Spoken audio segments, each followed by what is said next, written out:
विद्यालय में आप सभी का स्वागत है। हिंदी साहित्य का दूसरा इतिहास डॉक्टर बच्चन सिंह की पुस्तक से स्वतंत्रतावाद युग में स्वतंत्रतावाद युग में उपन्यास विधा में हम जैनेन्द्र का वाचन करेंगे।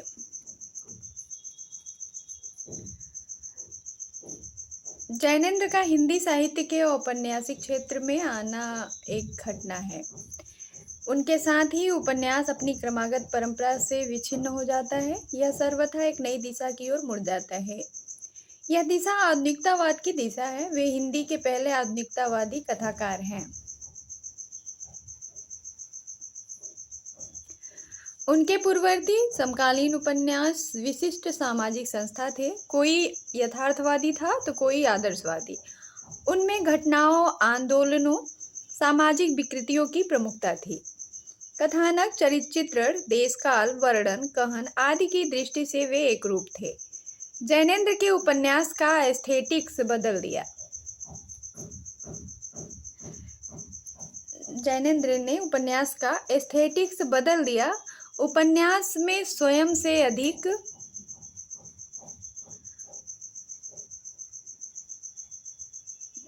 अधिक स्वायत्त हो गया। उनका उपन्यास समाज या व्यक्ति को बदलने का दावा नहीं करता। न ठोस भौतिक पदार्थों से उसका कोई नाता होता है। उसकी नई भाषिक संरचना, काव्यात्मकता और प्रतीक विधान, काल चेतना आदि में जो परिवर्तन आया उसे सट तत्ववादी सिद्धांतों से नहीं परखा जा सकता। सब मिलाकर वह एक पैटर्न बनाता है जिसमें परिस्थितिगत व्यक्ति चिंतनग्रस्त होकर अंतर मंथन करता है। परंपरित उपन्यासों में व्यक्ति या समूह समाज से लड़ता है तो जैनेन्द्र के उपन्यासों के व्यक्ति अपने से लड़ते हैं। उनमें स्थूल सामाजिक नैतिक संघर्ष के स्थान पर आत्मस्थ नैतिक संघर्ष और जटिल मानसिकता मिलती है। इस तरह की विषय वस्तु लेकर लघु उपन्यास ही लिखे जा सकते हैं। उन्होंने अनेक उपन्यासों की रचना की। परख, सुनीता, त्यागपत्र, कल्याणी, सुखदा, विवर्त, दसार आदि। इनमें से मुख्य उपन्यास 3 हैं: परख, सुनीता और त्यागपत्र। शेष उपन्यास कहीं से एक्सटेंशन हैं। परख 1929 में प्रकाशित हुआ था और त्यागपत्र 1937 में। इस समय तक स्वच्छंदतावाद या छायावाद, स्वच्छंदतावाद को ही छायावाद कहा जाता है, समाप्त प्राय था। परख पर छायावाद का पूरा प्रभाव है। शेष दोनों उपन्यास छायावाद की देहरी लांघकर आधुनिकता के दायरे में प्रवेश करते हैं। परख उनका पहला उपन्यास है। उसका प्रेम अशरीरी और प्लेटोनिक है। वह प्रेम सत्यधन से करती है, सत्यधन उसका पात्र है, और विवाह बिहारी से। छायावादी कवियों की तरह इसमें भी रहस्य, दर्शन, जिज्ञासा, विस्मय का घोल है। वैवाहिक जीवन में भी शारीरिक संबंध के विषय में कट्टों के प्रश्न हैं। बिहारी बाबू, क्या यह नहीं हो सकता? क्या हम भी दो ऐसे नहीं हो सकते? दूर फिर भी बिल्कुल पास, अलग फिर भी अभिन्न, दो फिर भी एक ही उद्देश्य, एक ही जीवन लक्ष्य में पिरोए हुए। कट्टों के साथ या जैनेन्द्र का भी आत्मपरीक्षा, सेल्फ क्वेश्चनिंग है। यह प्रश्न पाठकों के सामने भी है। वे सोचें। उपन्यासकार का काम जहां समाप्त होता है वहां से पाठक का शुरू होता है। सुनीता उपन्यास 1935 का कथानक भी अत्यंत झीना है और यह यथार्थपरक उपन्यास नहीं है, किंतु मानसिक स्तर पर वैसी समस्या उठती है। स्थूल रूप से इसमें भी विवाह और प्रेम की समस्या है। इसके साथ घर की एकरसता की समस्या है। यह एकरसता किसी आर्थिक या सामाजिक कारण से उत्पन्न नहीं होती। इसकी उत्पत्ति का मुख्य कारण बंधा हुआ जीवन।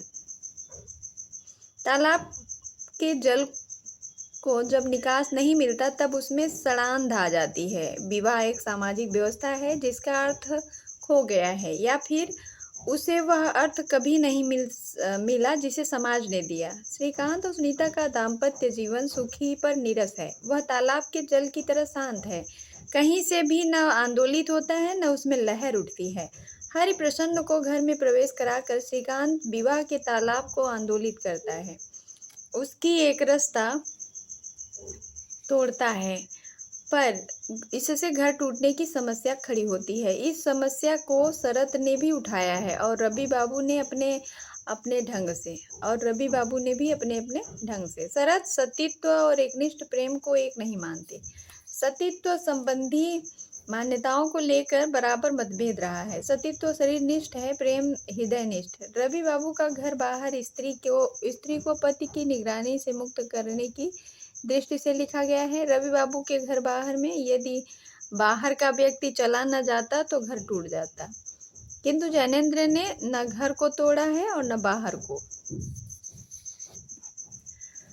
अंत में हरिप्रसन्न के सामने सुनीता का अनावृत होना सिनिकल जरूर लगता है, पर वह स्वउद्देश्य है। उसके माध्यम से स्वयं को अनावृत नहीं करती, क्रांतिकारी हरिप्रसन्न को भी अनावृत करती है। इससे श्रीकांत की एक रास्ता को तोड़ने की योजना भी अनावृत होती है। सत्य को ढूंढने के लिए आवरणों को हटाना पड़ेगा, लेकिन जीने के लिए आवरण जरूरी है। हरिप्रसन्न का बनाया हुआ क्रूसिफिकेशन का चित्र सबका क्रूसिफिकेशन है। अंततः यह प्रश्नों का उपन्यास बन जाता है। स्त्री क्या है, पुरुष क्या है, नाते क्या है, और यह कमबख्त क्या चीज है जिसे प्रेम नाम देकर आदमी ने चाहा बांध दे, पर जो वैसे ही न बंध सका जैसे वृक्ष से आंधी नहीं बंध सकती। वह क्या है, कौन है? त्यागपत्र 1937 का समारंभ होता है। नहीं भाई, पाप पुण्य की समीक्षा मुझसे नहीं होगी। आज तो पाप पुण्य के बीच खिंची हुई पारंपरिक विभाजक रेखा और भी मिट गई है। इस उपन्यास के ठीक 2 वर्ष पहले सन 1934 में भगवती चरण वर्मा का उपन्यास चित्रलेखा इसी विषय वस्तु को लेकर प्रकाशित हो चुका था, किंतु चित्रलेखा में योगी और भोगी 2 कोटियां हैं। अंत में निर्णय भी स्पष्ट हो जाता है, लेकिन त्यागपत्र का पाठक ऐसा निर्णय भी ले सकता है जो दयाल के मत के प्रतिकूल हो सकता है। मृणाल की गतिविधियों को लेकर अनेक प्रश्न भी उठाए गए हैं। प्रेमचंद और जयशंकर प्रसाद के उपन्यासों में भी सत असत की कोटियां बनी हुई हैं। जैनेन्द्र सत असत को पूर्व निर्धारित कोटियों में विश्वास नहीं करते। उपन्यास वैवाहिक विडंबना पर आधारित है। विवाह का संबंध केवल 2 व्यक्तियों से ही नहीं है, पूरे समाज से है। विडंबना का शिकार है मृणाल को आर्य गृहिणी के ढांचे में ढालने की कोशिश की गई, कड़े अनुशासन में रखा गया, स्वतंत्रता से वंचित किया गया, किंतु उसके लिए ये सभी घेरे छोटे पड़ गए। परख में एक व्यक्ति से विवाह, दूसरे व्यक्ति से प्यार किया जा सकता है। सुनीता में दूसरे व्यक्ति के संपर्क द्वारा जीवन में आंदोलन और सक्रियता ले आने की छूट है, किंतु त्यागपत्र में एक व्यक्ति से प्रेम, दूसरे से विवाह मृणाल को अभिशापित और निर्वासित बना देता है। अपनी सहेली के भाई को वह प्यार करती है, इसके लिए वह उस पर मार पड़ती है। उस मार से वह कहीं भीतर से टूट जाती है। टूटने की इस जटिल मानसिक प्रक्रिया को जैनेन्द्र ने कुछ प्रतीक संकेतों द्वारा अत्यंत मार्मिक ढंग से व्यक्त किया है। वह मुझे उपदेश नहीं देती, बल्कि अपने छाती से लगाकर जाने पार कहाँ देखने लगती है। वह शाम के वक्त छत पर खटोला डाले ऊपर उड़ती हुई चीलों को चुपचाप देख रही है। कभी पतंग के पेच देखती है, कभी कटी हुई पतंग पर, जब तक ओझल न हो जाए। आंखें गाड़े रहती है और न तो खटोले पर पेट के बल लेटकर कोयले से धरती पर कीरम कांटे ही खींचती है। जाने पार कहाँ देखती है। छायावादी कविता का दार्शनिक टुकड़ा नहीं है,